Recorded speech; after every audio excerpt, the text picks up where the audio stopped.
नमस्कार दोस्तों, मेरा नाम डॉक्टर अजय कुमार ठाकुर है। मैं सहायक प्राध्यापक शासकीय महाकौशल कला एवं वाणिज्य महाविद्यालय जबलपुर में पदस्थ हूँ। जैसा कि हम लोग जानते हैं कि नई शिक्षा नीति 2020 में जो लागू की गई है, उसमें प्राचीन भारतीय भौगोलिक ज्ञान के जो हमारे स्रोत हैं, उन पर विशेष बल दिया गया है।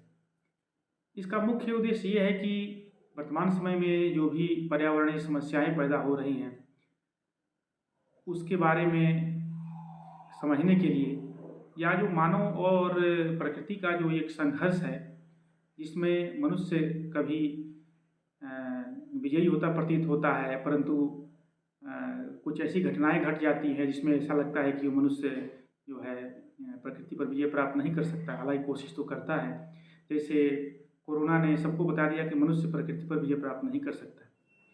अतः हमें अपने जीवन को, अपने रहन सहन को सुधारना अत्यंत आवश्यक है, ताकि पर्यावरण के साथ हम प्रकृति के साथ, आसपास के परिवेश के साथ एक सामंजस्य स्थापित कर सकें, ताकि न केवल हम लोग बल्कि हमारी आने वाली पीढ़ी भी इस धरती पर एक सुखद जीवन व्यतीत कर सके। इसीलिए हमारी सरकार ने प्राचीन भारतीय भौगोलिक ज्ञान के स्रोतों पर विशेष बल दिया है। इन स्रोतों में मुख्य रूप से श्रुति और स्मृति को सम्मिलित किया जाता है। श्रुति और स्मृति जो है वो प्राचीन भारतीय दार्शनिक और धार्मिक परंपराओं के जो दो मुख्य आधार स्तंभ हैं। यहाँ मैं श्रुति का जो अर्थ आपको बताना चाहूँगा। श्रुति का तात्पर्य होता है कि जो सुना गया है, ये लिखित रूप में पीढ़ी दर पीढ़ी हस्तांतरित नहीं हुआ है। यह सुनी हुई बातें, जैसे पुराने समय में ऋषि जो होते थे, अपने गुरुकुल में अपने शिष्यों को शिक्षा देते थे, उस शिष्य जो है कंठस्थ करते थे उस चीज़ को, और फिर वो शिष्य जो है अगली पीढ़ी को वही सेम चीज़ जो है हस्तांतरित करते थे। इस तरह से वो चीज़ें हमारी पीढ़ी दर पीढ़ी आते आते हुए और हम लोगों तक प्राप्त हुई है, तो उनको हम लोग श्रुति कहते हैं। श्रुति को अपौरुषेय भी माना जाता है। इसमें हम मुख्य रूप से 4 वेद जो हैं, इसमें ऋग्वेद, यजुर्वेद, सामवेद और अथर्ववेद को सम्मिलित किया जाता है। इन वेदों को अपौरुषेय माना जाता है, अर्थात इनकी रचना जो है किसी व्यक्ति विशेष द्वारा नहीं की गई है। इनकी रचना जो है ईश्वर द्वारा की गई है, यानी ये जो ज्ञान है वो ईश्वर प्रदत्त है। अतः इनका हमारे भारतीय दर्शन में इन वेदों का बहुत ही आदरणीय और उच्च स्थान है। इसके बाद ब्राह्मण ग्रंथ भी हैं, आरण्यक है, उपनिषद है, वेदांग है, उपवेद भी हैं।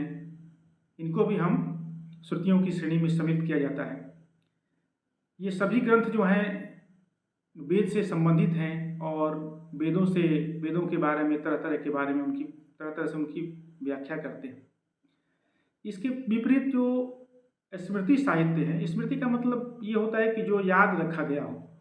स्मृति साहित्यों की रचना प्राचीन भारतीय मनुष्यों द्वारा समाज के नैतिक, व्यावहारिक और धार्मिक जीवन को निर्देशित करने के लिए किया गया। स्मृति ग्रंथों को पौरुषेय माना गया है, यानी उन्हें मनुष्य अपने विवेक और स्मरण शक्ति के द्वारा उनका संकलन किया है।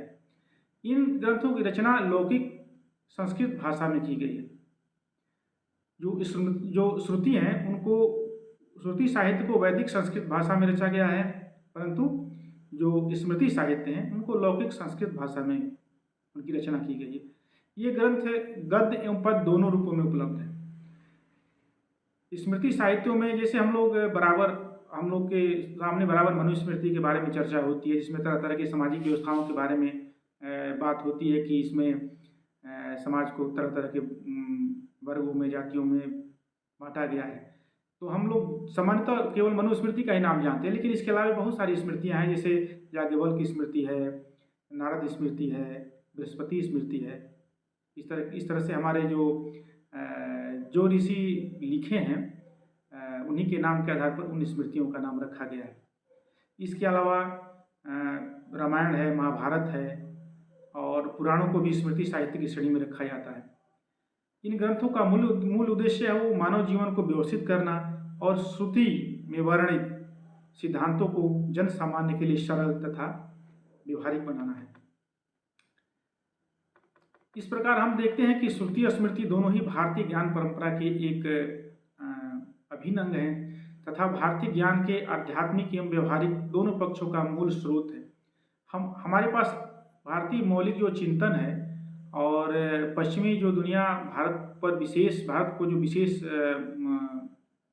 भारतीय ज्ञान परंपरा को जो उच्च दर्जा प्रदान किया गया है और ये कहा था कि हम विश्व गुरु रहे हैं, तो इसका मेन कारण है कि हमारे पास वैसे ग्रंथ उपलब्ध हैं जब दुनिया बहुत पिछड़ी थी उस समय और विकास के पैमाने पर और उस तत्कालीन भारत को और पूरी दुनिया की तुलना की जाए तो पूरी दुनिया उस समय बहुत पिछड़ी हुई प्रतीत होती है। हमारे वेदों में और पुराणों में जो श्लोक है उस श्लोक की रचना बहुत ही किसी तत्कालीन समय में जो बहुत उच्च कोटि के व्यक्ति ही कर सकता है। उन शब्दों की रचना हम आज नहीं कर सकते, उनकी हम व्याख्या में ही केवल उलझे हुए हैं।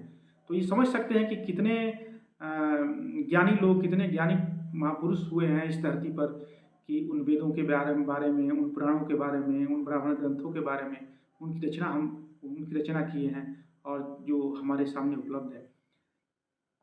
प्रामाणिकता की दृष्टि से श्रुति जो होते हैं उनको सर्वोच्च स्थान दिया गया है और स्मृति को तभी स्वीकृति मिलती है जब वह श्रुति में वर्णित सिद्धांतों के अनुकूल हो।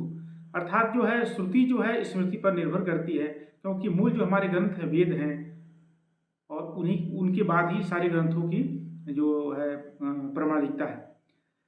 जो है श्रुति अपौरुषीय होने के कारण शाश्वत, सार्वभौमिक और अपरिवर्तनीय मानी गई है। इसका अर्थ होता है कि इसको भी देव वाक्य माना जाता है वेदों को, तो उसमें कोई हम परिवर्तन नहीं कर सकते, उसमें कोई हम बदलाव नहीं ला सकते हैं स्वयं के द्वारा। जबकि स्मृति समय, स्थान और परिस्थितियों के अनुसार परिवर्तनीय होती है। ये कि ध्यान रखना होगा कि जितनी स्मृतियां हैं, चाहे मनुस्मृति हो या तमाम तरह की जो भी स्मृतियों के बारे में चर्चा की जाती है, वो समय और परिस्थिति के अनुसार उनमें बदलाव किया जा सकता है। तो ऐसा नहीं कि आज से 1000 साल पहले जो लिख दिया गया है या जो बातें कही गई हैं वो आज भी उसी हिसाब से उसको हम अपना सकते हैं, ऐसी बात नहीं है। उनमें सुधार करके हम उसको उपयोग में ला सकते हैं। लेकिन वेदों के बारे में ऐसा नहीं है क्योंकि वेद जो है माने जाते हैं, वो देववाणी माने जाते हैं, वो ईश्वर द्वारा जो है प्रदत्त माने जाते हैं। ये दोनों मिलकर न केवल भारतीय धर्म और दर्शन को संपूर्णता प्रदान करते हैं बल्कि भारतीय सामाजिक व्यवस्था और नैतिक मूल्यों को भी दिशा प्रदान करते हैं।